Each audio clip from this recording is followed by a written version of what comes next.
வணக்கம். எல்லோரும் எப்படி இருக்கீங்க? இந்த நம்ம வீட்டில் வந்து நிறைய துணிகள் இருக்கும், பழைய துணிகள்.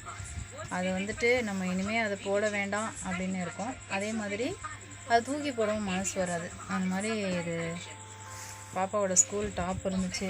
இந்த வருஷம் வேறு கொடுத்துட்டாங்க. அதனால் இந்த டாப்பை கட் பண்ணி நான் வந்து ஒரு தலகாணி உள்வரை ரெடி பண்ணேன். இப்போ இன்னும் 2 டாப்பு இன்னும் இருக்குது. அதையும் வந்து தலகாணி உள்வரையாக தான் ரெடி பண்ணுறதுக்காக வச்சேன். ஒரு டாப் எடுத்து கட் பண்ணி நான் கட் பண்ணி காட்டுறேன். இப்போ வந்து தலகாணி உள்வரை ரெடி பண்ணிவிட்டு அதுக்கு வந்து நம்ம உள்ள பஞ்சு ரெடி பண்ணணும்ல. இப்போ பஞ்சு வந்து நம்ம இல்லை, அதாவது வேறு ஒரு ஐடியாவில் நம்ம இதை உருவாக்கியிருக்கோம். இன்னும் பழைய துணிகள் நம்ம தூக்கி போட்டுருவோம், டிஸ்போஸ் பண்ண முடியாமல் வச்சுருப்போம். என்ன பண்ணுறதுன்னு தெரியாது, யார்கிட்டையும் கொடுக்கவும் முடியாது. ஏன்னா பழசாக இருக்குது, இதை எப்படி கொடுக்குறது அப்படின்னு நினைப்போம். அது அவங்க வாங்குகிறாங்களா இல்லையா, அது ஒரு சந்தேகம். அதேமாரி வாங்கிட்டு போகிறவங்க சில பேர் வந்து கேட்பாங்க, நாங்கள் பழைய துணி வாங்குகிறோன்ட்டு. இதை வாங்கிட்டு போய் எப்படி பயன்படுத்துகிறாங்க, என்ன பண்ணுறாங்கன்னு நமக்கு தெரியாது. அதனால் நமக்கு அந்த தேவையில்லாத துணிகளை சின்ன சின்ன பீஸாக நிறைய கட் பண்ணி விட்டுருக்கேன். கட் பண்ணி வச்சுருக்கேன்.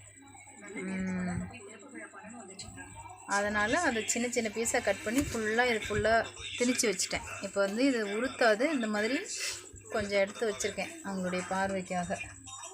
இதெல்லாம் கொஞ்சம் கொஞ்சமாக அப்படியே திணிச்சிட்டு, நிறைய திணிச்சிட்டேன். அது வீடியோ ரொம்ப நேரம் போகும் அப்படின்றதுனால நான் கொஞ்சமாக இது பண்ணிகிட்ருக்கேன்.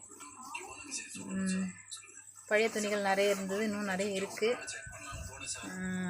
சரி, அதை வேஸ்ட்டு பண்ண வேண்டாம். நிறைய தூக்கி போட்டாச்சு, நிறைய குப்பையில் போட்டுருவோம். போட முடியாமல் அது சில துணிகள் நமக்கு போடுறதுக்கே மனசு வராது. அது வந்து நாம் வந்து அழகாக இந்த மாதிரி உள்வரை ரெடி பண்ணிவிட்டு, டெய்லர் கடையிலலாம் நிறைய துணி இருக்கும், ஆனால் அவங்களுக்கு நேரம் இருக்காது. இப்போது இந்த ஃபுல்லாக திணிச்சு விட்டுட்டு நமக்கு இந்த ஓப்பன் இருக்கும்.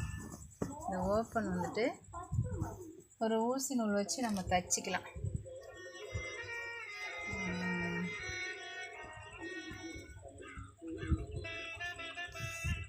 இதெல்லாம் தைச்சிக்கலாம்.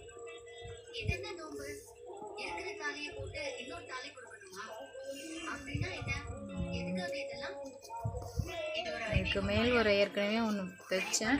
அது ஒரு ஃப்ரில்லாம் கொடுத்து அந்த நாட்டுக்கு வந்துட்டு நம்ம ப்ளவுஸ்க்கு வைக்கிற நாட்டு மாதிரி அதுக்கு ஒரு சுங்குலாம் ரெடி பண்ணி வச்சுருந்தேன். அந்த வீடியோ போட முடியல. நெக்ஸ்ட் டைம் நான் ஒன்று தைச்சி அந்த வீடியோ போடுறேன்.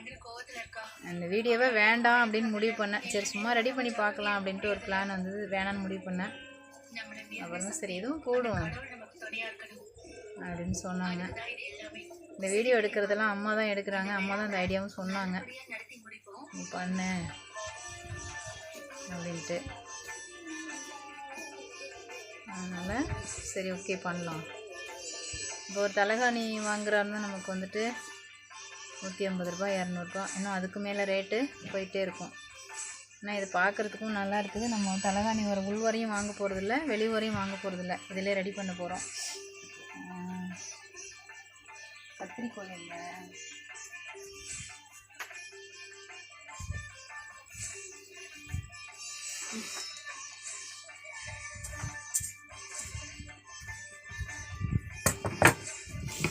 சாரி, சிஸ்ஸரை வச்சுட்டு தேடிட்டுருக்கேன்.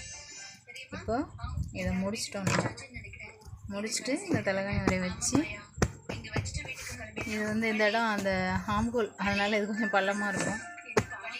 இப்போ வந்து இது தலையில் வச்சாலும் உறுத்தாது, தூக்கிறதுக்கு லேசாகவும் இருக்கும். ஏற்கனவே உள்ள தலகாணி வர ஒன்று இருந்துச்சு, அதை தான் நம்ம இதில் வந்து ரெடி பண்ண போகிறோம்.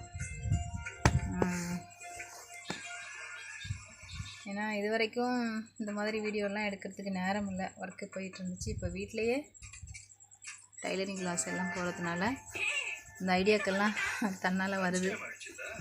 ஓகே, நம்மளுடைய நேயர்களுக்கு ஒரு அன்பு வேண்டுகோள். முன்னெல்லாம் நான் படிக்கிற காலத்துலலாம் வந்து பஸ்ஸில் பயணம் பண்ணுறப்போ வயதானவர்கள் குழந்தை வச்சுருக்கிறவங்க கர்ப்பிணி பெண்கள்லாம் வரும்பொழுது உடனே எந்திரிச்சு இடம் கொடுப்போம். இப்போ சமீப காலமெல்லாம் அதெல்லாம் பார்க்க முடியல. பிள்ளைங்க அதுங்க பாட்டியும் ஜோடி ஜோடியாக உட்காந்துட்டு கதை பேசிகிட்டு இருக்காங்க, யாரும் எந்திரிக்கிறதில்ல. நம்ம வீட்டு குழந்தைகளுக்கு அந்த ஒரு நல்ல பழக்கத்தை சொல்லி வளர்ப்போம். ஓகே, மிக்க நன்றி. அன்பில் இனிய இரவு வணக்கம்.